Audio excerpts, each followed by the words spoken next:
So recently, a clip was brought to my attention that I thought was rather disturbing. The clip in question was a portion of an interview where former UFC fighter Johnny Munoz shared a story of what essentially amounts to the grooming and statutory rape of a 15-year-old student by her jiu-jitsu coach at a gym that Johnny was somehow associated with somewhere and sometime in the past. This is compounded by the fact that the victim in this story became pregnant with the coach's child, had the baby, and is now apparently a fighter currently on the UFC roster. Needless to say, this is a very serious and very disturbing piece of information, especially considering that there was no indication from Munoz that the predator coach in question faced any kind of repercussions from these actions, though that is currently unconfirmed.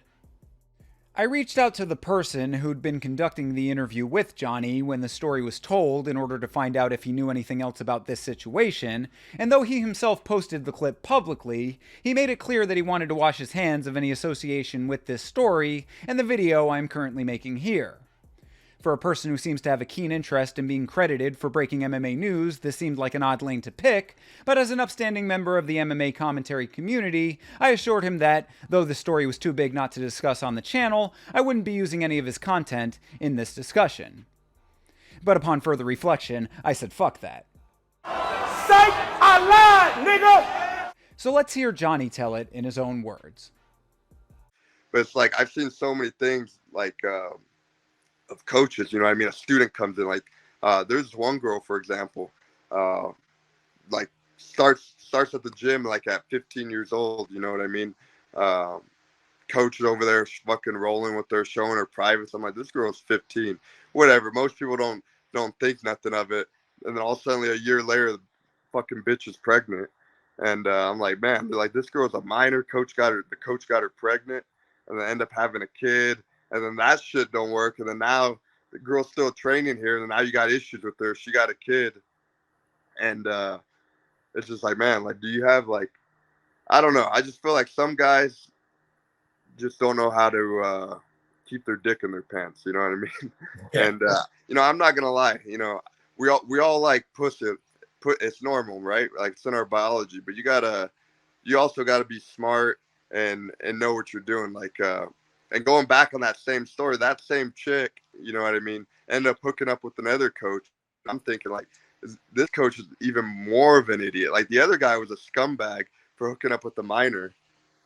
But then the second coach, you know, this girl got all this baggage, and you're over here banging this chick when you got a wife, you got a kid, and you're just starting chaos in the gym because that girl maybe was dating other guys too, like fighters. And then, like, hooking up with that chick, and it just becomes a big fucking chaos. And by the way, I don't want to mention names, but that fucking chick's in the UFC, and I'm like... Now, while the person who conducted that interview fancies himself as a pseudo-MMA journalist, I myself do not, nor is this one of those pedo hunter YouTube channels ambushing MMA predators with the allure of fresh cupcakes.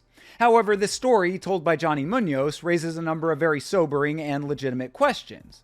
How rampant is grooming in the world of mixed martial arts? How often do these situations escalate to the severity outlined by Munoz? And how often are these situations being swept under the rug?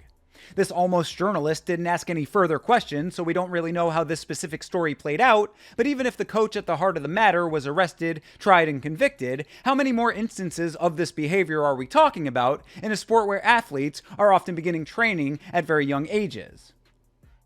Before I start rattling off names and transgressions, I should emphasize that these are all strictly allegations and rumors on the internet, except for one case which was confirmed by the aggressor outright, which we'll get to in a bit. Either which way, I'm not trying to defame or libel anyone specifically, but the timelines do seem to add up when held under scrutiny. The relationship that instantly springs to mind whenever this subject is broached is of course the one between Rose Namajunas and Pat Barry. Pat met Rose when she was 14 years old and he was 28. In 2012, Pat told Bleacher Report that they had been dating for 5 years, but Rose countered by saying it was more like 2 or 3 years, so with that math, at best, Rose was barely 18, and at worst, she would have been 15 years old when they began their relationship. Either way, that pretty much fits the exact definition of grooming. Aspen Ladd and her coach Jim West are another example. Ladd started training at West's gym when she was 17 and he was 35. As soon as she turned 18, they were a couple. You can chalk it up to cultural differences, perhaps, even though it doesn't make it right in the slightest, but Movsar outright told the streamer Sneeko that he met and married his wife when she was 17 and he was 23. Not more than a year ago, there were rumors about Johnny Walker texting with a minor. Apparently, the list goes on. And these are just the allegations that are public knowledge. Kayla Harrison heads an organization called the Fearless Foundation, which aims to eliminate grooming through education on identifying signs of such activity in sports, because she herself was groomed and abused by her own coach when she was 16. Apparently, this abuse had been going on for years. I sincerely hope that this foundation is achieving their aims of stamping out this child predation in mixed martial arts, but if Johnny Munoz's story is accurate, it would seem that there's a lot more work that needs to be done. I've reached out to Johnny directly to see if he'd be willing to share any additional information on the subject, and I'll post a follow-up if he's so inclined.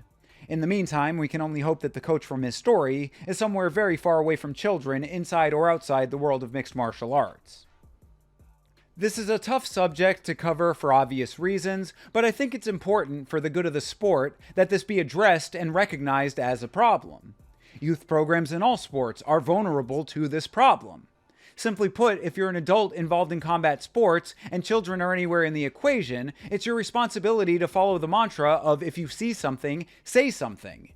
Hopefully these incidents are somewhat isolated, but sadly the facts are showing otherwise, and letting this type of thing fester unchecked can have dire consequences that linger long past the point of the abuse. Simply put, this can fuck people's lives up permanently when those lives are just beginning. For yelling about mixed martial arts, this is Thinker St. James, once again having to end a video by saying please stay safe out there, and try to be a part of the solution when you witness the problem.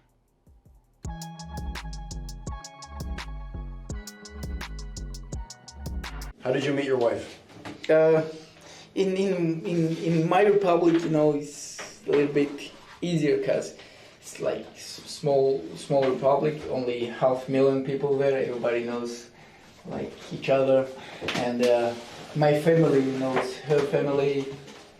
I just meet her once, and I married in 2 weeks.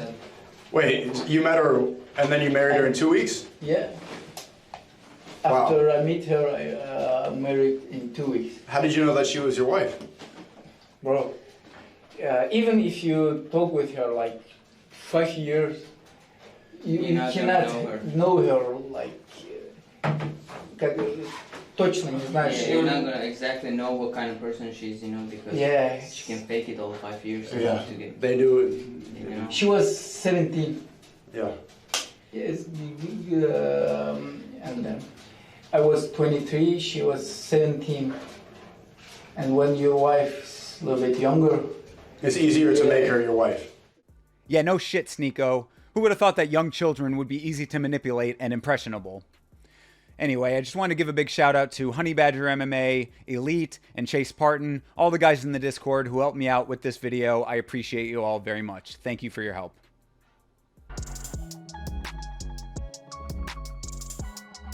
Change.